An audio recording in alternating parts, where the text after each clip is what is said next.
Great. Hi, everyone, and welcome to this session on Make Work Awesome. This is Sahil Gupta. I head growth and ecosystems for techforce.ai.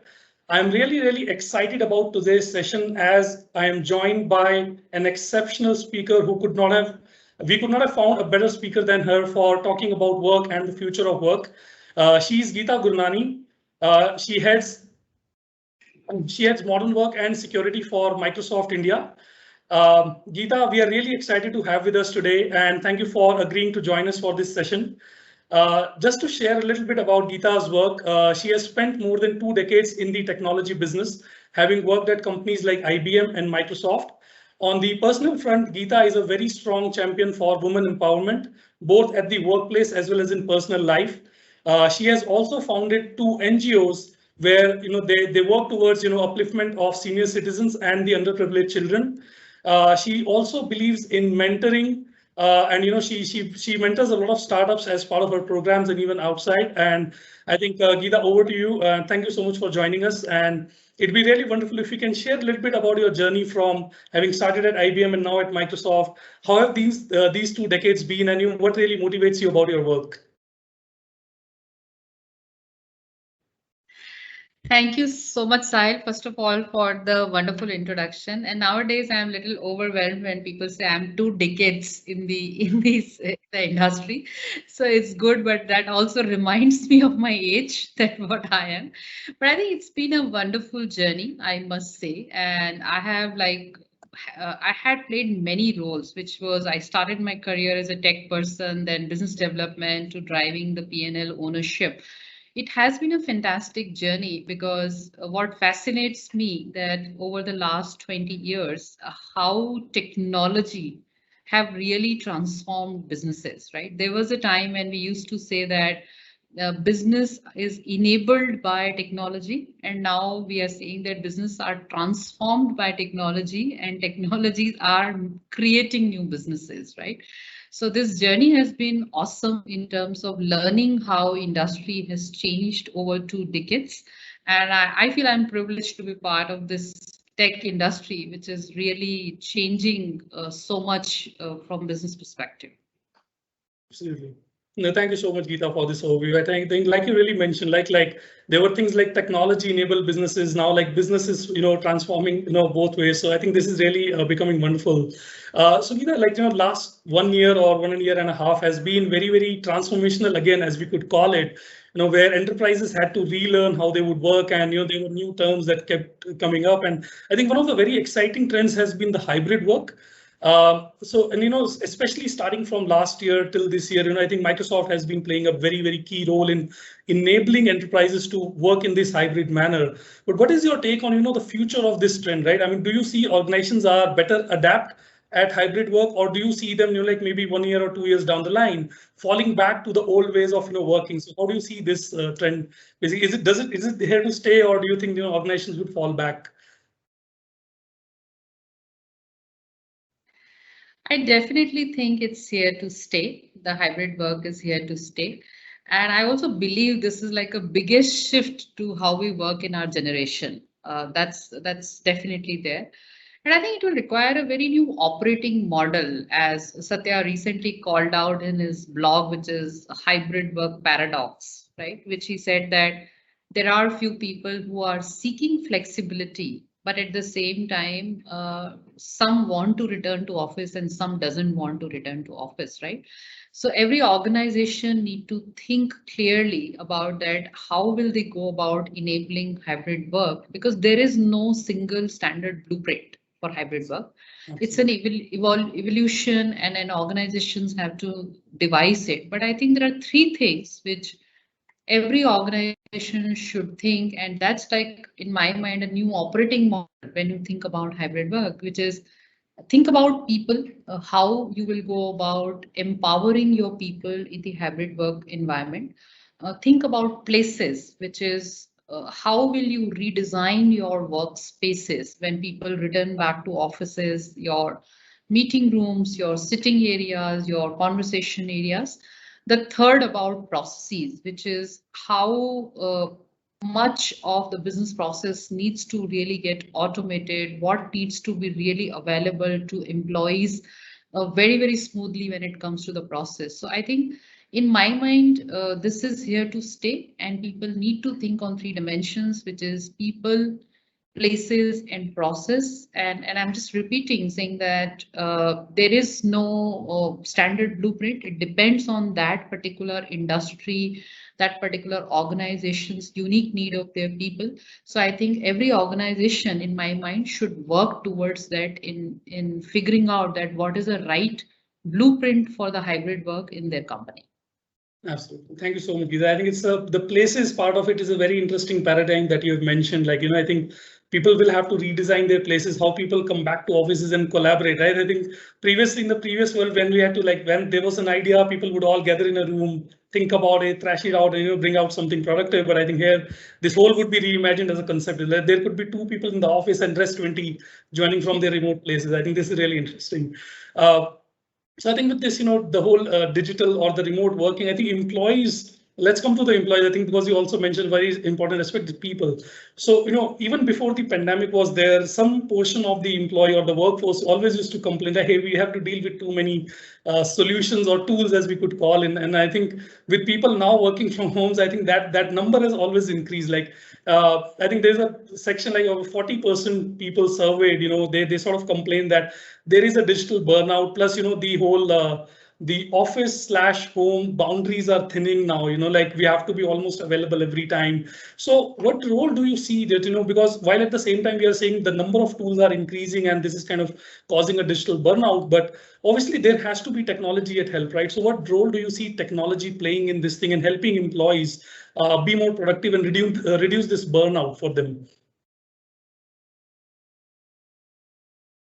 So fantastic question, Sahil, because I believe that how tech will enable people and organization, it was a complete proof what we saw in the COVID times, which is how quickly technology really enabled organizations and people to continue to work and have the business continuity. But now we are at a stage where, as you rightly called out, the burnouts and other things are we're starting to witness, right?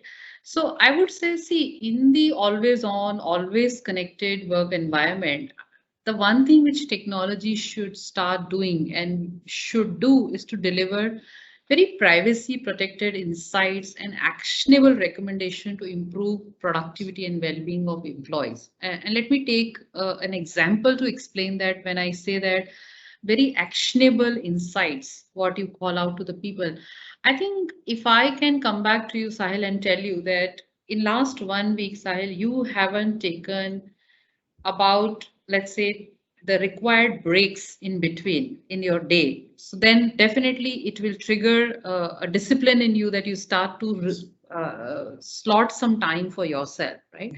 We also started to integrate saying that, have you really planned, let's say, your meditation during the day, right? And we realized that it won't work if we just tell people. So we went ahead and in our tooling, we started to do partnership with companies like Headspaces, okay, who are known in the meditation space. And within your work environment, we will give you an insight saying that time to block for yoga or meditation in a day, or time to block your lunch time. We'll also give insight which says that you've been scheduling maybe 10% of your meeting after office hours, which is always after 6 o'clock. So something for you to think about, right? 20% of your email goes on to weekends, not a good sign, right? So I think technology will play an important role when it comes to the employee well-being. And what we try to do is that we did partnership with Glint, right? The Glint organization, which is very well known for people success and then the feedback part of it. And we took 6 elements from Glint research and said that if we were to deliver a great experience to employees, then we need to have a technology which can take care of these 6 elements. The first being well-being, then being connection, because you're very, very agitated in the digital world, that how well are you connected with people, right? The third is focus, like how much focus you are able to bring, barring the collaboration part, because digital world is very distracted world, right? So how do you focus? the empowerment part, which all comes from learning, that how well people are able to learn, to connect with each other, share their expertise, right? So empowerment, growth, and then of course the purpose part of it. So what we did, that all these 6 elements which were well researched to give a good experience to the employees in a connected world, we launched this product early this year, what we call Microsoft Viva, which then enables organization to leverage this technology, which allows to block the focus time, which allows you to do proper learning hours slotted for yourself, which gives you an insight about your team. Sahil, you run the organization, right, yourself, that you would love to know how much time your people are spending internal versus with the external folks, right? So technology, in my mind, will bring all these insights and actionable recommendation to individuals, to managers, to organization, and that should definitely help people bank upon technology when it comes to improving the employee experience. I know it was a long answer, but I think it was a critical element of work, which is the experience part. Absolutely, absolutely. I think that's employee experience, right? I think who better than Microsoft, to answer these things, because I think it's been a great journey, because we've all like grown up, using Microsoft tools from a productivity perspective. But now that, there's this another dimension coming out altogether, which is talking about experiences. We are talking about collaborations, various tools which are coming out.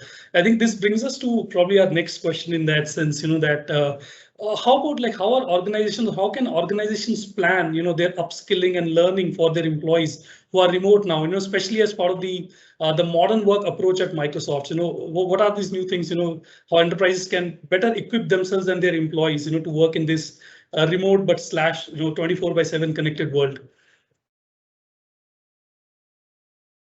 Sure. And I think it was pretty surprising because I was doing my own study about learning, right? That learning, how important it could be for employees and how critical will be learning in this fast changing technology world, in this fast changing external environments in which we operate, right? And I think the studies and research actually show that learning and upskilling both at work are critical factor for employees' happiness and retention, as well as the business success, because people do connect learning and upskilling with growth, because that's the growth they are looking for from the organization. So I think while a lot of customers I interact, they have told me that what is the value of learning, right? But the one part which they struggle largely is saying that how do you link learning with the business goals and then with the success, right? That it's really contributing to your immediate job. Is it really preparing you for your next job, right? So that's something which we found that a lot of business leaders were struggling with, right? And and the one fundamental reason for that was that the workplace learning experience right now is a little bit fragmented, which means I do what I do as part of my day job, and then I have set of trainings and set of learnings which I will go and try to complete outside of my work, right? It is not very well interlinked in my flow of the day, which means I'm working, I'm on some topic.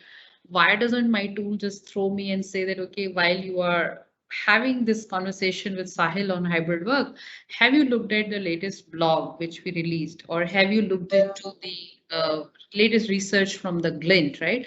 That immediately improves my learning, right? Because that's what I want to do. Or if I was thinking about or searching about security, let's say, how about the technology throws to me saying that, okay, by the way, your peers who are in the same position as you are have taken 1, 2, 3 course in security. So you may want to consider it, right?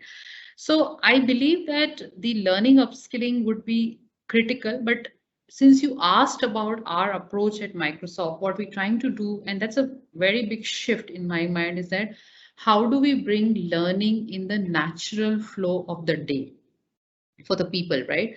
Which means I don't have to go into 5, 10 different learning systems to learn, but I do learn it as part of my flow, which is one, it could be my work related, it could be very specific to a project, may not be my day-to-day work, but very specific to a project, or something which I would want to learn since I see few of my role models, few of the experts really learning that, right? So the paradigm shift is bringing all of that learning into one place for me, and keeping that in mind, one of the module in Viva is actually Viva Learning. Okay. And Viva Learning actually brings the individual learnings, the group learnings, any third-party products which companies are using, which could be LinkedIn, which could be SuccessFactors, many other, all of them in the one single interface, which is part of the flow of the day for employees. So I feel that people are really concerned about learning because that's linked to growth, but bringing that all together as a business impact is what everybody needs to work towards. Side. Absolutely. I think this is really amazing, Geeta. Like, because I think, again, it also comes towards the fact of eliminating most distractions, right? Because, again, like you mentioned, if I have to really jump between 5 applications, I will get distracted and probably my flow of learning would get disrupted. And I think another thing would be the actionable insights that you mentioned. Like, if I am searching about something, that means I probably have an intent on growing on that subject or something. I think this will be really amazing. And we look forward to using, some of these tools internally as well. So another thing is would be like, because you mentioned about these nudges, and the predictive nudges and all that. So how do you think AI and automation are going to play a role in this future of work, like or moving towards this future of work? So I'll divide this question into two parts, and it actually takes me to when I read some time back a book from the chess guru, right, Gary Kasparov. Okay. He wrote a book called Deep Thinking, and the title was so fascinating that I bought this book, which says, "Where machine intelligence ends, the human creativity begins." Okay. And what he meant by that is that humans actually can partner with machines in order to produce results which are better than or either were not achievable alone, right? So I feel AI and automation will play a very major role in assisting the knowledge workers in the future. Because see, there are certain challenges which are not possible to solve by humans alone. Think about healthcare, right?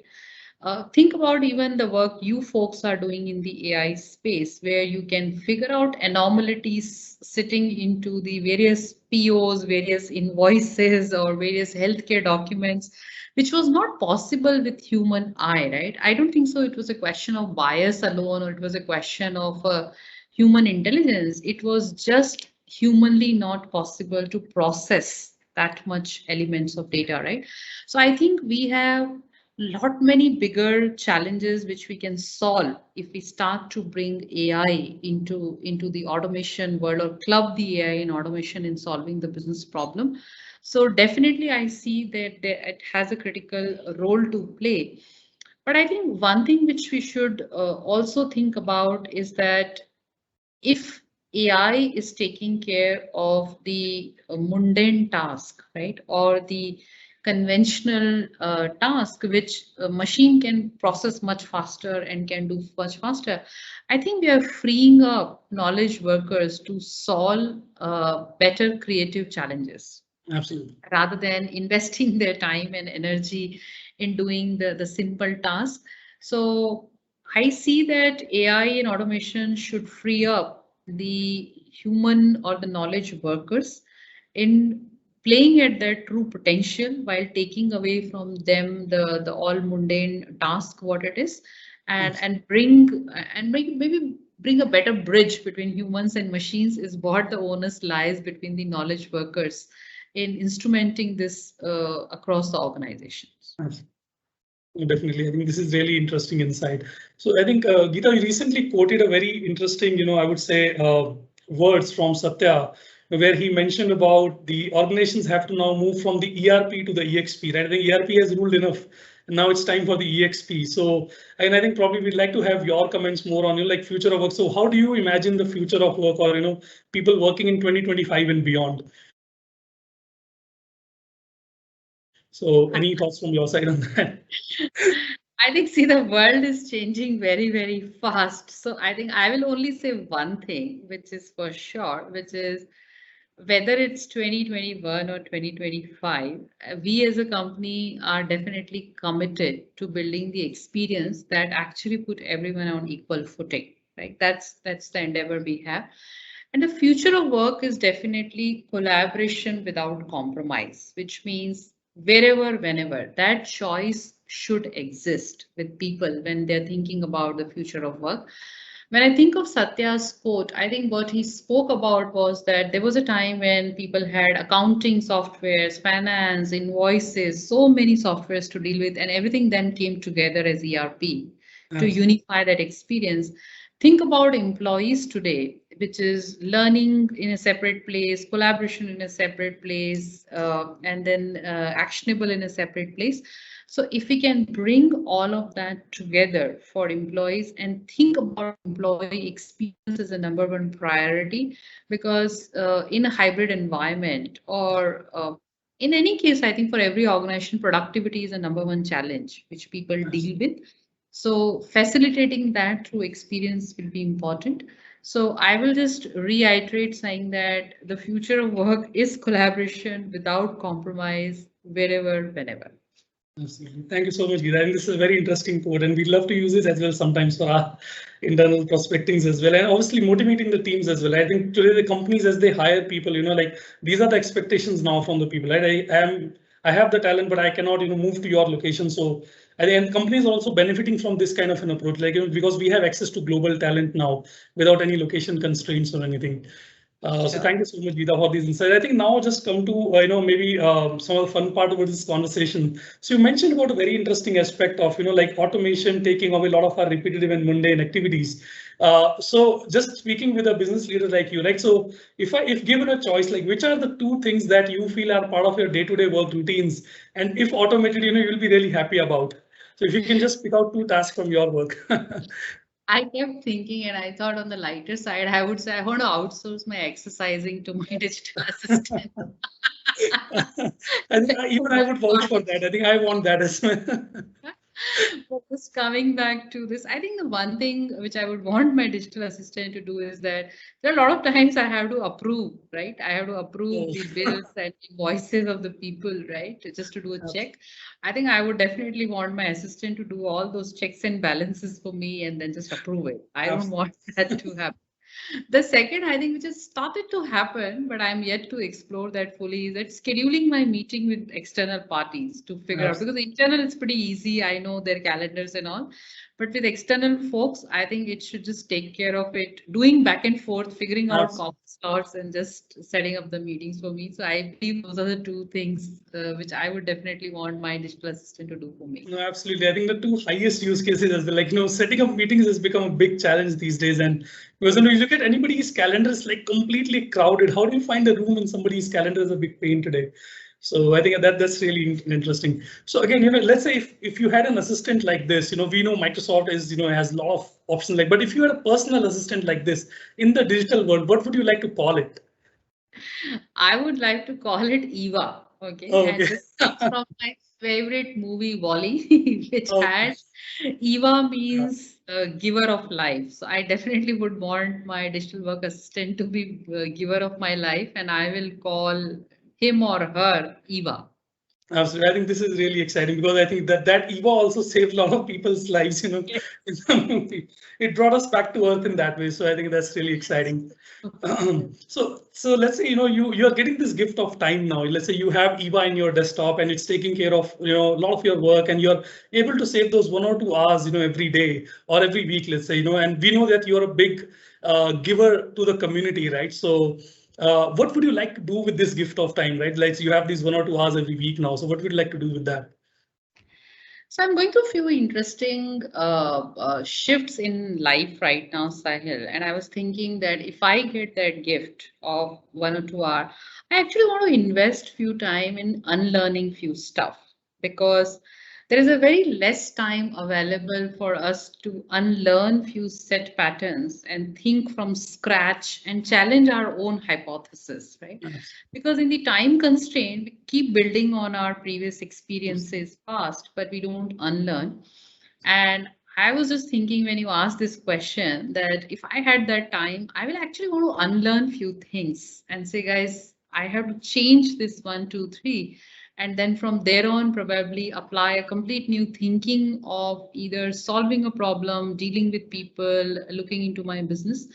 So unlearn is what I would do in those 1 or 2 hours. That's an amazing answer, Geeta. I think a lot of people would want to just talk about like how I would want to grow in career and all things. I think unlearning is a very important aspect of our lives, which probably a lot of us have forgotten.